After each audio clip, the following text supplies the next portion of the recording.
What's going on, everyone? It's Mike back again, and I'm here with Millsy from Across the Park podcast. And we're recording the day after the game, which is unusual for us. Usually we have the Sunday off, but we've been doing a little bit of work today, haven't we? On some things for absolute legend. So for anybody who's interested over Across the Park with just experimenting with, could we do some YouTube, and my man Mike has been an absolute legend, helping us with graphics, helping us with logging in and doing stuff. So Mike, from all of us at Across the Park podcast, thank you so much for your help today, mate. Really, really appreciate it. No worries at all, mate. You know, I'm always there whenever you guys need. No problem at all. Let's get straight into it. Everton win the game 2-0 yesterday. Match reaction with John. John was a little bit more negative than I was, so it'd be interesting to get your thoughts on it.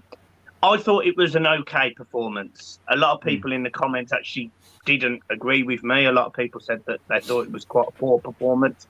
I thought it was a game that, bar maybe a couple of crosses into the box, which we'll talk about, and a long-range shot from Norman, who looked like Megan Raffine, I must add. I thought we were pretty good, and I thought we played in sort of second or third gear all game. What was your thoughts on it, Millsy? No, second or third gear is a great transition into what I thought. I don't think we were at our best, but I don't think it was a game that required it. I think Norwich are arguably the worst team in the league. I think if anybody was going to try and win £1 off £1,000, you'd put it on Norwich to go down. I think they're absolutely terrible. So I don't think it was a game that calls for us to really be in and at them.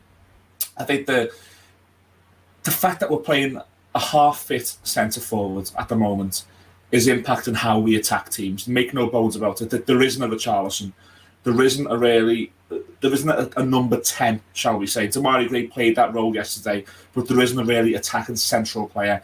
And there's no number 9 really who's going to, really aggressively go at these crosses that were being put in the box a number of times. If Dominic Calvert-Lewin was playing yesterday, he'd have scored twice easily because those balls in the box were great, and you'd have maybe won 3 or 4-0 yesterday without getting out of second gear. So I do agree that's a really good way of looking at a second gear. There was moments that I was worried. I don't think Luca Dean had the best game, and I think his form is starting to worry me a little bit now. There was a moment in the second half where Max Aarons just showed him the shoulder and he was done, and he got carded for bringing him down. Yeah. If you do that against a Kyle Walker, if you do that against a Reece James or a Trent Alexander-Arnold, you're in big trouble. Yeah. And Max Aarons is a good right back, and he put a ball in the box because of that. There was also a moment where I thought he may have been sent off for the handball. I thought that there was going to be a second yellow card there. So I don't think he had the best of games. I think Michael Keane and Yerry Mina were comfortable. I think Mina was the better of the two. I think Michael Keane was quite comfortable. No real worries with him. Ben Godfrey didn't have the best of games, but again, it's unfair to expect a centre-half to play the way that we need a right-back to play, which is up and down. We're not a flat-back four. We're wing-backs, and you can see when Chambers Coleman does play how far he gets up the pitch. Yeah. The midfield too, fantastic. Rondon, unfit. Is it unfair to say he played poor? Possibly. Let us know in the comments. I don't think he had a good game. And then you had the wingers who I thought were okay. Iwobi was okay. I don't think he was. I think he kept the ball well. He didn't do much with it, but at periods where we needed to keep the ball when we were 1-0 up, I thought he was okay. I thought Townsend and Gray were great. So you're looking there at 2 or 3 players playing well and the rest just playing within themselves. And I don't think to win that game requires any more. Maybe we'll come on to Saturday at the end of the podcast. I think it's going to require an awful lot more to get a result on Saturday than what it did yesterday. But I'm not overly concerned. I can understand the comments that you're referring to. I can understand. I watched the match reaction yesterday, which I thought was fantastic, by the way, with you and John. I watched that, and I know John was a little bit concerned with the performance, and I can also see that as well, because how great would it have been to win 5-0 yesterday and to look fucking fantastic? That's what we all want. That's what we all want, and when we don't get that against such a poor team, Because making no bones about it, Norwich are going to get battered this season by a number of teams, and we're not going to be one of them unless we go and do them at Carrow Road. So I can understand, and at 1-0, it was a little bit edgy, wasn't it? They were putting balls in the box, and at 1-0, you're thinking, good God, get a grip of this Everton. And you don't expect to have that against Norwich City at home. But let's just temper that with, we still won. We kept a clean sheet. We scored 2 goals. And whilst not being fantastic, we were okay. And whoever wins the league this season, will they batter everybody? No. They'll win a number of games 1 or 2-0 as well. Whoever finishes top 4 or wins a cup, are they going to batter everybody every game? No. They'll win games 1 or 2-0 as well. I don't think it's overly concerning to look at yesterday and say that we weren't really exciting for a lot of the time. We were very pragmatic, but I don't think it's too concerning. What about you? No, I really didn't. I didn't have many negatives from yesterday, to be honest. I said in my match reaction, I thought it was a very efficient job. I think we did exactly what we needed to do to win. We haven't got them striking options up front. And this isn't a criticism of Richarlison, but I don't necessarily think he would have added too much to the Everton side in that game, because I think Richarlison's a player that likes to go up against the Man Uniteds, the Chelseas, the Manchester City. But I do think we missed Dominic Calvert-Lewin yesterday because, you know, Rondon, people have criticised him in the comments, have criticised him on YouTube, and have criticised him on Twitter and whatever. And his fitness is an issue, but this is a guy that hasn't played football essentially since he come into Everton for 4 months, and equally hasn't played in the Premier League for, say, 2 years. So he's nowhere near the level. He is probably a championship striker currently in terms of his overall, what he can and can't do. Yeah. In terms of the other negatives, I think Luca Dean was poor, and I don't necessarily think he's had a good game all season. Obviously, he has scored a goal, but I have got real concerns over Luca Dean. We haven't got another left back to push him, and I think we're seeing that. Whether Nkunku would have pushed him anyway, who knows? But I think the lack of competition is not helping him. We've seen it before with Jordan Pickford. At right back, I think the fact that Mason Holgate's on the bench, John Joe Kenny's on the bench, and Ben Godfrey, who let's be realistic, and I will never criticise Ben Godfrey for his determination, his drive, his action, but he's not a right back. He's either a very, very, very good centre half next to Yerry Mina, or he's a very decent left back, but he's not a right back. He's just not a right back at all. So I think we got caught out with balls coming into our box that we defended at times like we had to. I think Norwich should have scored. I think there was an opportunity. The ball comes into the box, and I think he thinks Michael Keane or Yerry Mina's going to head it. We miss it, and as a result, so does a Norwich lad, which probably makes it, I think it would have made it 1-1 at the time. But the positives are essentially Yerry Mina looked like a brick wall yesterday. He was phenomenal. I thought he did everything. Absolute beast. I've been saying for a long time that, you know, that Ben Godfrey was our best centre half, and I don't think I can say that anymore. Albeit Ben Godfrey's played out of position a lot of the season, and he's only played 3 or 4 times because of injury. But I think Yerry Mina is our best centre half. The whole debate that people were having about Michael Keane and Yerry Mina last season, I think, was a joke. Michael Keane is not our best centre half. He's not even close. But that again isn't a criticism of him. Yerry Mina's just stepped up, and you know, this is a guy that's only got 2 years left on his contract. I think it is. He needs to be offered a new deal very quickly, because there'll be a lot of decent teams sniffing around Yerry Mina. And then of course you've got the 2 young lads. The 2 lads who have come in on transfers for very little money this year. You know, Andros Townsend, who is a leader, grabs the ball for the penalty, scores the penalty. I think that's 4 goals and 3 assists now in 7 games. You've got Damari Gray, who is a complete handful, who gets the assist for another player who's massively stepped up in terms of an attacking sense. for Decore, who's got as many goal and assist contributions in 6 games or 7 games as he did last season in total. So he's playing a more ball-carrying, aggressive centre midfielder, and we're seeing it. I saw him lung-busting runs, and Alan looked more comfortable. He looked more commanding. So, look, I was fairly happy with the performance yesterday. I think Everton would have won more, but without that striker, we haven't got that option. So I don't lose sleep over it.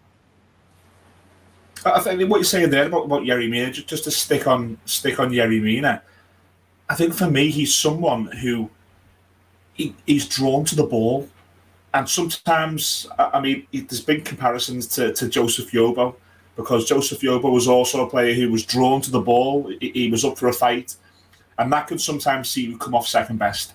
And then if that results in a goal or a move that involves a build up to a goal, then you can be perceived to be shite. I think he's easily, and I know there's massive Ben Godfrey fans, and I am one of them. At this moment in time, he's easily our best centre half, easily, because he will battle, he will fight. He will fight for that shirt, and he will fight for 90 minutes to win the game of football for the football club. He doesn't care who he's against. It could be a Cavani, it could be anyone. And he just, remember the Cavani incident last season in the cup game where he was just in his ear. And it wasn't until late on really that United won that game. And Yerry Mina was fantastic. And again, yesterday, you could see, I think Ben Godfrey got I think Brandon Williams done Godfrey in the second half, and he put a cross in, and Mina came over. Mina sorted that out, and then Mina picks Ben Godfrey up, gives him the fist bump, and says, "Come on, let's get back in position, and we'll fucking win this aerial duel again, and we're up the pitch."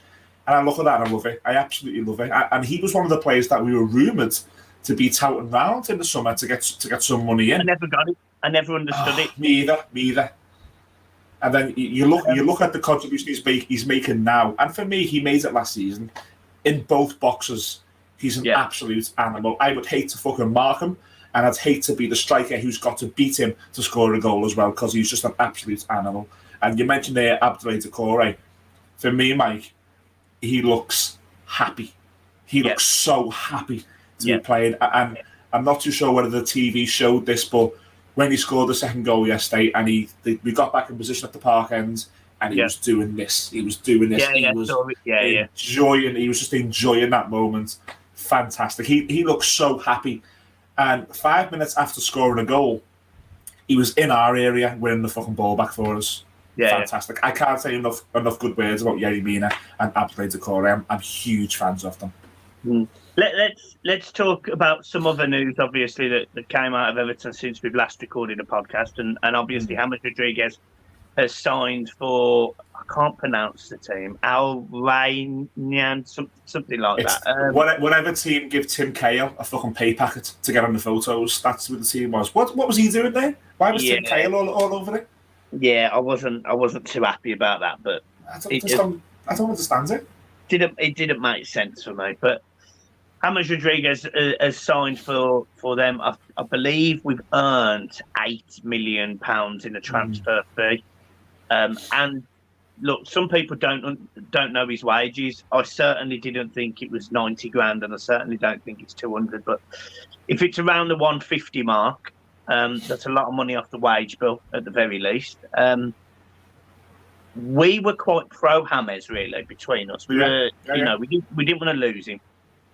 He did go south this season. What's your thoughts on him going, and certainly going the way he did, his statement, all of that? The second part of the question first, his statement. I didn't expect anything, to be honest. I know some Evertonians said, well, statement has as much effort in it as what he's given us, but I didn't even expect that. I didn't expect him to come out and thank the Evertonians and say, I wish I played in front of you. For me, it was really nice. What do we want? Do we want a personalised letter to every season ticket holder? What do you want? He came out, he's praised the fans, he's wished the team good luck, and he's moved on.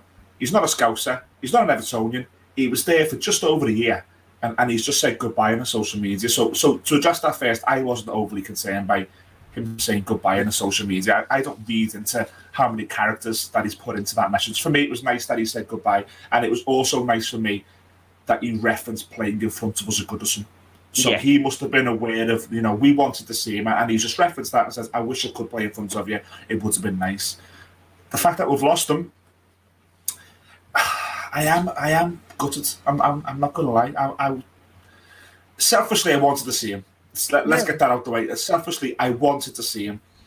And blindly, I thought that we could integrate him into this team. And I thought if we got him on that pitch and the fans sung his name and he was assisting, he was scoring goals, he was being part of Everton performances that were winning games at Goodison Park and winning games in front of Everton away ends, I thought we could have that sort of magical relationship. And that's just me being a romantic, that's just me being a deluded romantic Evertonian, because it was never going to happen, but it's what I wanted. So the fact that we're not going to get that, of course I'm gutted. I watched the QPR game on Wednesday and I was thinking, or Tuesday, sorry, can you imagine if James Rodriguez was on that pitch? There would be no penalties. As soon as we scored that second goal, if you'd have brought James Rodriguez onto that pitch for half an hour, you'd have won that game quite easily. There's going to be games and there's going to be podcasts that we do where we probably say, imagine we had James Rodriguez. And that's very easy for us to do. It was quite blatantly not going to work out. And I think some very revealing comments have came out since, haven't they? Rafa Benitez came out and said, when you have a player who we can only rely on for 50% of the season, it's difficult. He's mentioned being quite careful in relation to the future of the football club, not being, not paying so much money out for very little return. And it goes back to what I said last week on our show, Mike. I did say if Everton Football Club are that concerned about losing £1 million a month, then someone's got to come out and explain to me what the fuck's gone on, because that's serious. But to stick on James, I wanted to see him. I wanted him to be part of it. Probably it's a debate, but for me, one of the most technically gifted players that's played for Everton Football Club, no doubt about it. He probably didn't have the attitude that we want, but technically fantastic. I'd argue all day that he was probably our most highest profile signing. To see the Everton signing in Times Square and lit up all over the Albert Dock on a summer's evening in Goodison. And let's just remember, Mike, what we felt when we signed him.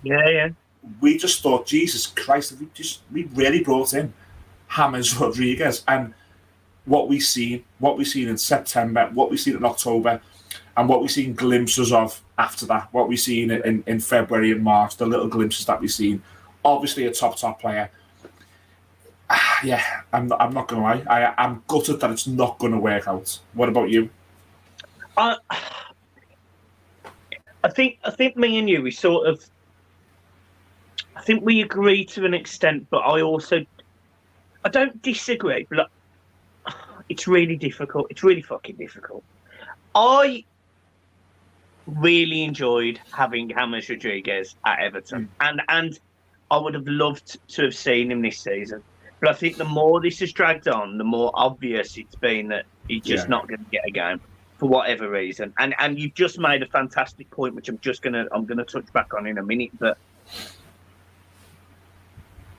I don't know if the way that Rafa Benitez plays now would fit James Rodriguez in terms of the two wingers bombing on, trying to be. He was very much can slow it down, but he can pick that hole. Whereas we would run into it now, he would pick the hole. It's just a different type of play. There's very little difference in terms of the outcome. It's different, and I don't. This is the second time Rafa Benitez has essentially managed James Rodriguez. And neither time has appeared to work. Neither time has James been fit. And Rafa strikes me, certainly with his number 2 packer as well. He strikes me as the type of person that goes, if you're not fit, you're not playing. But then that defeats the object with Rondon. So that was what I thought, and that's now why I'm a bit confused. Yeah, that's fair. Now, as a result of that, I think James probably got very frustrated. I suspect he probably did want to at least have some game time. He wants to go to Colombia. He spoke about it. He wants to play in the Copa Americas or whatever their tournaments are over there. I can't remember exactly, but he wanted to play football, and his comments said that. His comments, that he made, his statement said, "I wish I could have played in front of you." Now, look, it's very easy to make a throwaway comment and then be happy sitting on his Twitch stream on 200 grand a week, not knowing that Everton are playing Leeds or whoever. He may well have. But I am going to give it the benefit of the doubt that he did want to play football club. And this is more a financial decision from Everton. I don't think Rafa disliked James. I don't think James dislikes Rafa. I think James, from what I heard, was not the best in training, would be quite miserable. Was very upfront about wanting to move away when he had the options to move away. He didn't work for Everton, so I don't think he was very happy with that. Made a few digs on Twitch, which we all heard, the Leeds comment. But again, as you rightly said, that may well have been taken into whatever context it was taken, whatever. And it's done, it's finished, and that's the only thing I'm glad at. That whole debacle is gone. But as you've just said, and I really want to home in on this fact, Everton on a pitch right now of 13 points, 6 games in. You'd have offered me that at the start of the season, I'd have snapped your hand off. It's exactly where we were last season, and we were top, we were first or whatever it was at this time last season. Why was it so important to get this player off the books? Why, in terms of the financial whatever, is it so bad? I read a lot of what the ESC puts out, and he still thinks we've made a £70 million loss this season. And when you put it into perspective, that's 110 million 3 years ago, 139 million last season, 68 million this year, Everton aren't in a very good financial position, and that seems to have been completely.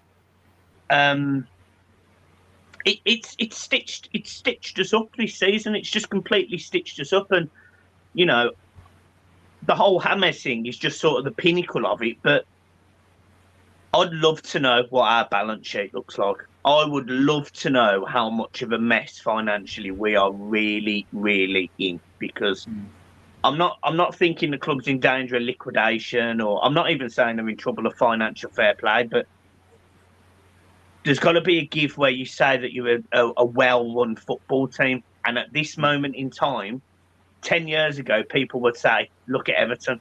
They're no longer saying that. They're saying, look at Leicester. So it concerns me what the fuck has happened, and James is just at the pinnacle of that.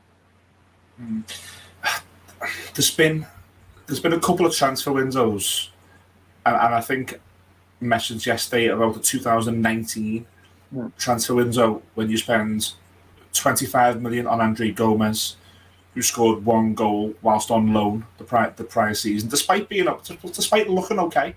Looking okay. Probably our best player.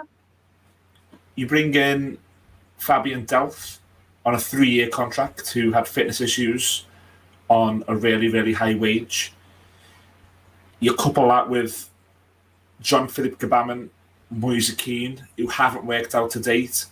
I imagine Sidibe would have had some high wages as a World Cup winner covered, with also a loan fee. And then you go back even further to 2017, where you bring in Morgan Schneider, David Klaassen, Gylfi Sigurdsson, Sandro.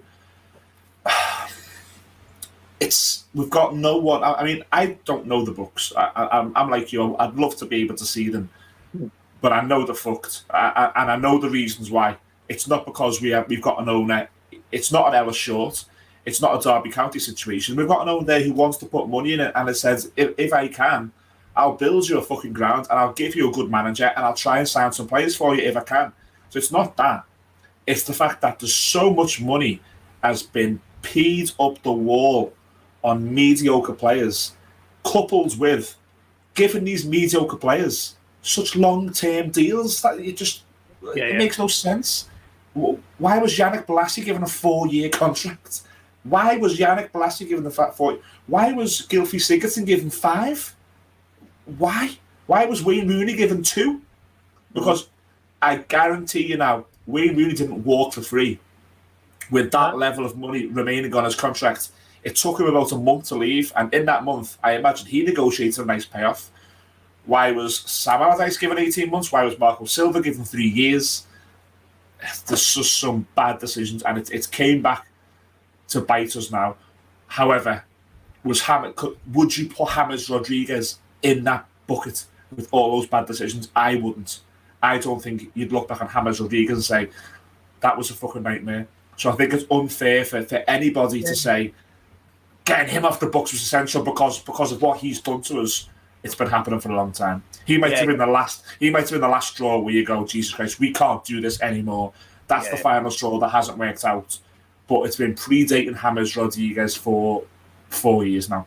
There's been such awful signings and awful decisions, and a few of them are still there. Are you telling me? Because we were actively trying to get him off the books. We were shipping him out everywhere. We were going to pay some of his wages. We were doing swap deals.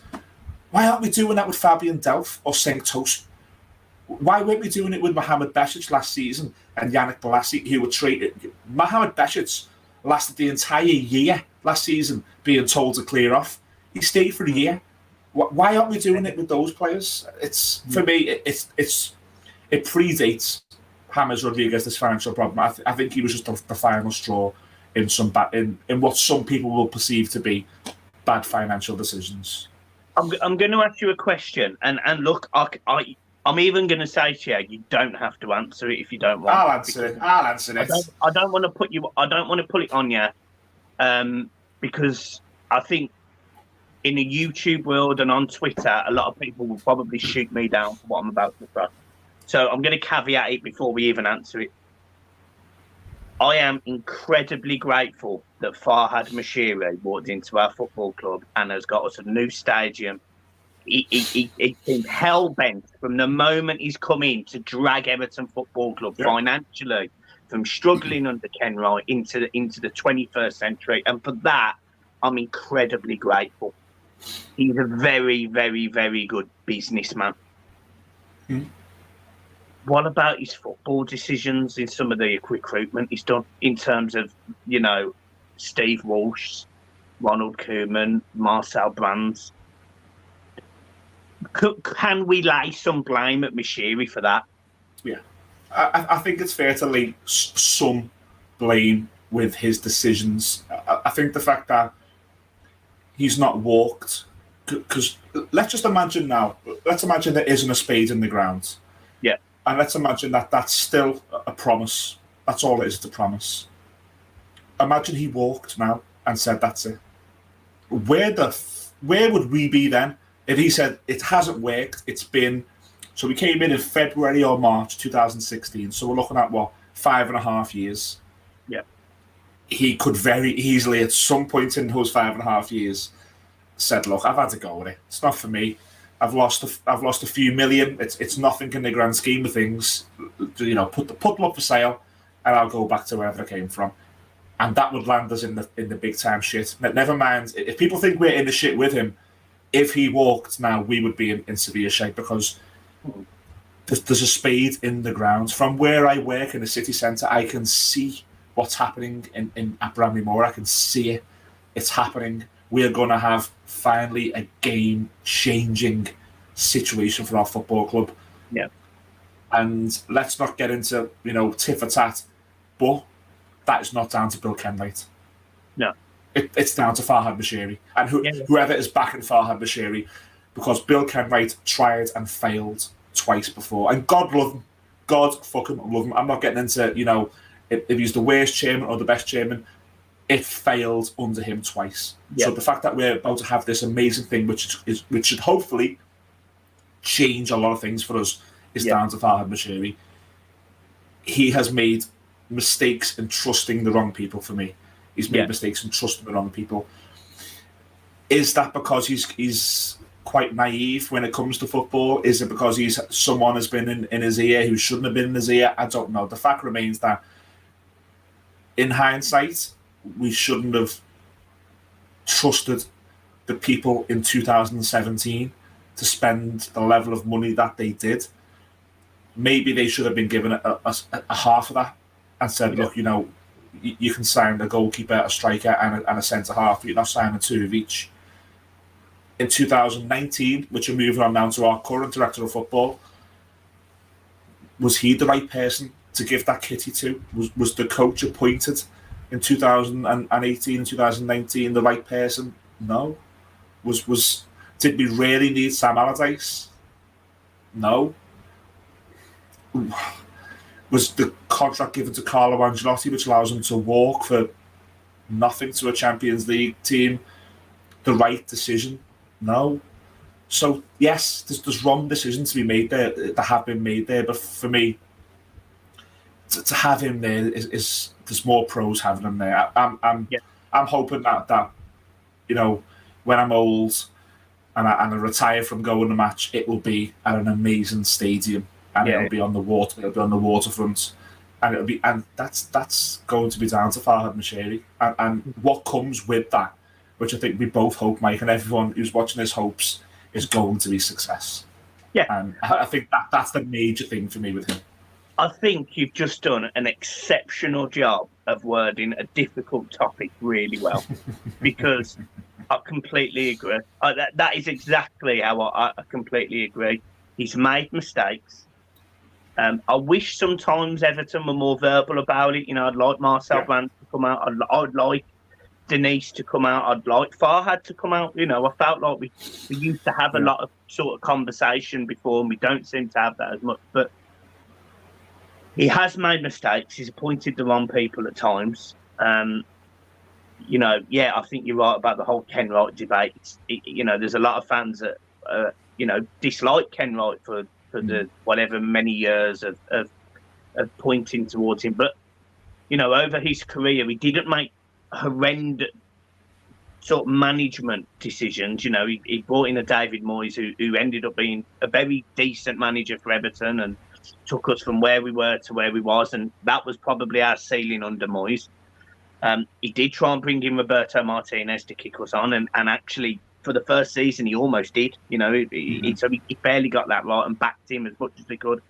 But you're right. Under the Ken Wright regime, there was the failed attempts with the stadium. There was the failed issues with Goodison Park. There was, you know, I didn't feel that the renovations were going to happen in the same scale that they've happened at Finch Farm since Moshiri's come in. There's been a lot of changes. And Moshiri is at least the financial reason behind that. So for that, I give him credit. And he's just got to stick in. I want to move on to one final point, if I could. And it was something that I didn't pick up from where I was sitting, but I think a lot of people did. Yesterday, a substitution was made where Tom Davies came onto the football pitch. Did you? I was sitting in the upper visitors because Norwich couldn't sell out their away allocation. So for any Norwich fans there, boss fans, proper fans. Did you hear any boos or? I did. Yeah. You were booing, weren't you, Millsy? You were like, get him off, You've got me. I don't. And this is going to sound like a shithouse answer. Yeah. I don't know if some of that was the Norwich fans, and I don't know the reason for. I don't know why they would. Yeah. I did hear it. Where I sit, I sit in the block next to the away fans, and they were unhappy at that point over something anyway.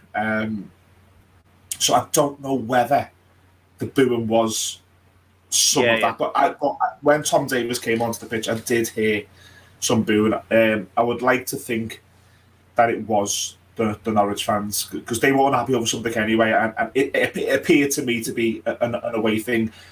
I don't know why Tom Davies would get booed onto the pitch by Evertonians. I wouldn't. I don't think any Evertonian would do that. I don't think his character is worthy of that. Is he the best footballer? No. Is he? It's a whole new podcast, really, but I don't even think he's probably a good footballer. I think his level is now apparently not with us. I think he would play at a Newcastle United, or he'd play at a Cardiff, and he'd go up and down, and he'd retire with their fans singing his name. He's not a player who can play in the top half of the Premier League. He's not a player who can play in Europe. He's certainly not a player who can play in the Champions League, which is where we want to go. But he's an Evertonian. He's a young lad. His character, when he's out in the city, he's doing things for the food hubs and the bases and the homeless. I don't think there's anything in it. I remember Fabian Delph being booed on in January 20, which was the home game after he ridiculed an Evertonian on Instagram. Yeah, I remember that. And I can completely understand why that happened. I don't see any reason why Tom Davies would have been booed. I think, and again, it sounds like I'm just trying to make excuses here, I think a lot of it was from the away end. And it might not have been at Tom Davies, it might have been timing, but I think it was an away end issue. Yeah, no, that's fair enough. I just didn't know. It was just because we were sitting quite far back in the upper visitors, and the Tom Davies substitution, it didn't make me go, oh, that's a bit. No, yeah, of course not. Yeah. You know, it didn't stand out for me, if you get what I mean. I wasn't even particularly asked it was coming on or off. You know, whenever Tom Davies has come on the pitch, whether he's been at the level of a footballer or not, I sort of have felt that, you know, he's prepared to get stuck in at times. I think at times he can be guilty of looking a little bit lacklustre and a little bit not bothered, but I don't necessarily think you see that when he's running around like headless chicken for football. But no, like I say, I don't think any Evertonian was, or I don't say any Evertonian, I don't think many Evertonians were pleased to see Tom Davies coming on, because he's not a game changer. He's a 5 or 6 out of 10 every week. Yeah. Just before I lock in that answer as my final answer, have you got any footage of me booing him coming on? No, but I can make okay, that's my final answer then. It was the fucking Norwich fans. Yeah, that's it. Fucking brilliant. I think that is pretty much it. I think that covers it. I don't want to go too much into next week's game, because I think if as much as this week was a 2 or 3 out of 10. A 2 or 3, gear. Yeah. I think Manchester United expose our left and right hand sides, and let's just enjoy this weekend. Let's just enjoy this weekend. Because tell you what, how good does it feel with Everton win? How good does it feel, mate? Because I came home yesterday. I walked home, so I live around maybe 2.5 miles from the ground. So I was walking home, I was checking the social media, I was texting people, and you get in and you just feel good. You just feel good. So let's just enjoy the fact that we've got 3 points on the board. We can meet again next week and cry our fucking eyes out when we get back next week. But let's just enjoy this week for now. Yeah, it'll be. I don't know if they're going to be back, but it'd be nice to have Calvert-Lewin and Richarlison back. I did mention this point, and I promise this is the last one. Does Richarlison walk straight back into this team? Yes, for me, for Alex Iwobi, because Alex Iwobi is, whilst he's a limited player, there was moments yesterday where I noticed without possession, he was working quite hard. He was tracking his runners, and I think that's what Benitez likes. Richarlison also does do that. Richarlison does track his runners, but what he gives you going forward is so much more than Alex Iwobi. So I understand the question, because he hasn't started the season very well, and there's been little moments on social media where he was even commenting on James Rodriguez leaving, wasn't he? He was putting shocked faces, and there's little things. He's not a player who I imagine who will be here next season. But whilst we have him, yes, if the question is Richarlison or Alex Iwobi, it would take a bottle of gin for me to say Alex Iwobi. Fair enough. Where's this video? You said you were going to have enough footage yesterday. Sorry? Okay, when's it out? I don't know. I've got to do it. I've got to put it all together. You've been doing too much moonlighting for Across the Park podcast. That's what you've been doing. Well, yeah, I've been working for you this morning. I did. Do you know what? It sounds bad, but I did want to mention one last thing. Go on. It's going to be quick. on the bench yesterday, and I called for it for the QPR game, was two young strikers, Lewis Dobbin and Ellis Sims. Ellis Sims, who has appeared to be on the cusp of a potential, coming off the bench. Yeah. But he brings on Dobbin instead. I don't know if I don't want to write off Sims too early, but I thought it was odd. Yeah, no, I did think the same thing. Because I think Sims was warming up for a while, and I didn't expect Rondon to play 90 minutes, to be honest, either. So I did think when the second goal went in, we're going to see Sims. It was surprising to see Dobbin. I think it gave the fans a lift. I think when he came on was great for the fans, and we all like seeing young strikers, and we all want them to have that James Vaughan moments where they scored the Gladys Street as a young kid, and then. Is it as simple as? And I don't know the answer to this, and I don't mean this to be disrespectful either. Is it as simple as Dobbin's better? Is Dobbin a better player? And that's what it is. I think maybe that's the case. I don't think there's anything in it. Because Sims is part of it. Sims was getting some nice comments last week from the manager, wasn't he? The manager was saying that he's trained hard, That's why I was surprised, because, I heard all these positive comments, and then he didn't come on. I actually would have... I didn't realise Dobbin was such in the fold, actually, but I would have started Ellis Sims and Dobbin against QPR, to be perfectly honest, because I feel that they've got more energy than Rondon. I feel like they might not be as experienced, and they might not even be Premier League players on paper, but the facts are they've got a bit more energy to cause problems. So I would have played them. No, I can see that. Right, here's one for you. Is it fair or is it unfair, knowing the fitness issues, to criticise Rondon? Because for me, I think there's mitigating factors in the fact that we know he's not fit. However, he's not giving us anything at the minute. So is it fair to criticise him, or is it unfair?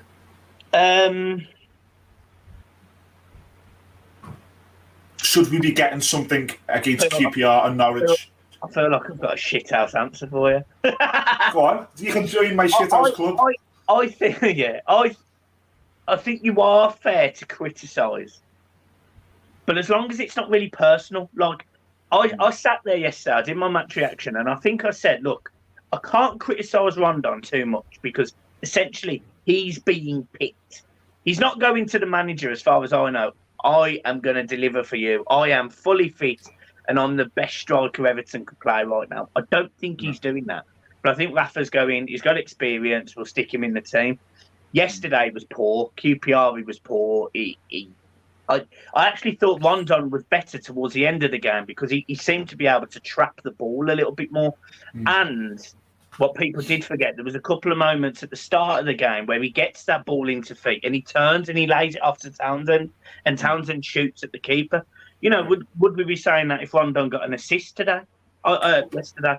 I don't know. But what I will say is Rondon is certainly not an answer for Everton striking issues. He's not the answer.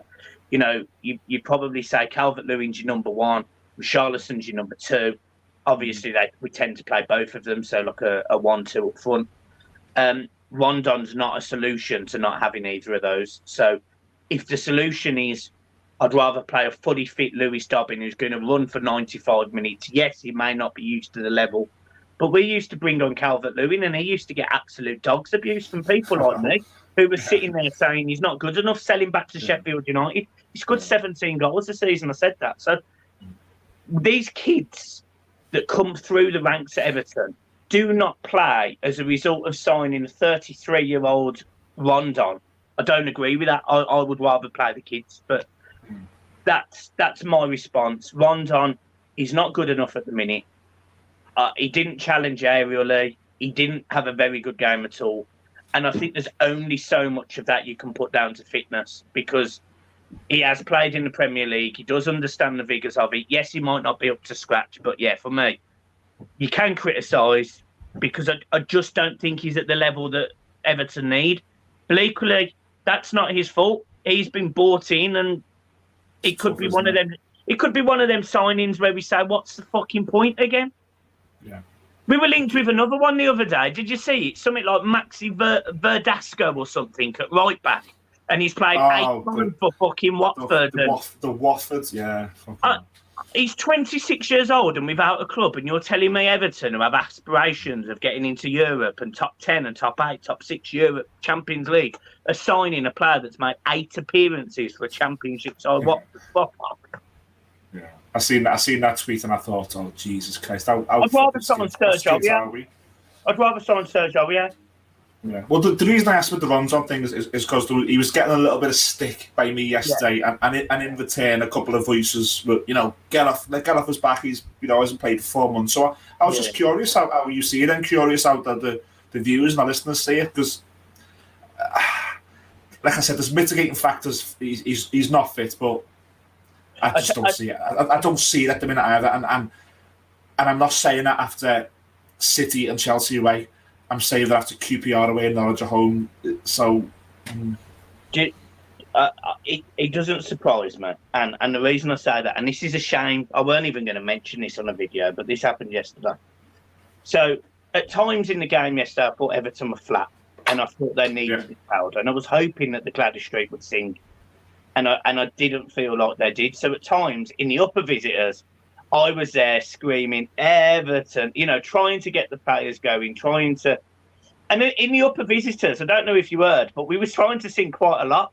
I'd give it a really good go at getting them going like yesterday. I really, really did. And at one point, one of the guys turned around to me and said, why are you singing for? We're playing shit. And I thought, if that is your attitude, I get called a wolf. I get told I'm not a proper fan because I'm a Brummer, even though my whole family is Scouse. I'm not a proper fan. Yeah, I'll sing for 95 minutes, win, lose or draw, no problem. And I got told off for it by a guy in front of me. And in the end, I just said to him, just shut the fuck up and don't talk to me. I was that blunt with him. I'm not with that. I don't understand why. Look, I understand. Look, if you were 2-0 down or 3-0 down and it was the 88th minute, I'd tell you to fucking shut up as well. But and realistically, I probably wouldn't be singing. But what I'm saying is, I'm trying to get them going. Exactly. So at the point you were singing, we were never losing. It was either a draw or Everton were winning. I don't get that at all. I mean, it was just before the corner. The corner come in. We just got a corner, and I went, right, come on, Everton, and he just turned around and looked at me. He must have been having a bad day. Let's just put a time to this poor guy was having a bad day. I couldn't believe it. He had his 3, I don't know, 30, I don't know how old his children. He weren't a young guy, he was probably about 70. He had his kids next to him, I think, or whatever. And the daggers I got, I couldn't believe it. And I just thought, fucking hell, just support the team. I travelled 4.5 hours in traffic to support the team yesterday, and I'm still not. I seen your social media. I think I texted you as well, didn't I, yesterday, to see if you were going for a pint. What happened with that traffic? Was it like some sort of motorway issue? Or? The M6 was shut down there, and the M62 was shut up there. So what time did you get to Liverpool? 1:45. And we ended up parking in the hub. And you put on your social media in the morning, I will be at the Chepstow at 12 o'clock. Can you imagine those heartbroken females who were waiting outside the Chepstow at 12 o'clock for you, my friends? That's it, yeah. All of those. Yeah, all of those. All those fangirls from the Blue Boys Network. Fucking hell. So yeah, but look, I'm going to leave it there, Millsy. It's been an absolute pleasure. I wish you the very best of luck sticking all of the. I've been watching some of the podcasts that you've stuck on YouTube as well. So really good. Go over and subscribe to Across the Park. Anything you need me to do, mate, I'm there. No, appreciate it, mate. I will no doubt be speaking to you later as I try and navigate around this YouTube world. For anyone who does watch or listen to Across the Park podcast, we would appreciate if you would maybe give us a view on YouTube. It might not be forever. It might just be testing the waters. We've had some feedback from listeners who say that they they watch more YouTube shows than they do listen to podcasts. So could we do some YouTube shows? So we're going to try it. We might get 10 viewers, and then we'll go back on our hole. But for those 10 viewers, give us a subscribe. Go over to the social media if you can, which is the Twitter at Across the Park PC, and we will be releasing a video this week. The graphics and all the bright things that you see are down to my friend Mike. Thank you so much again, Mike. Thank you so much again, my friend. You made my life so much easier. Oh, just enjoy the intro, guys. Fucking hell. Yeah, we'll leave it there, guys. I'll see you soon, and peace.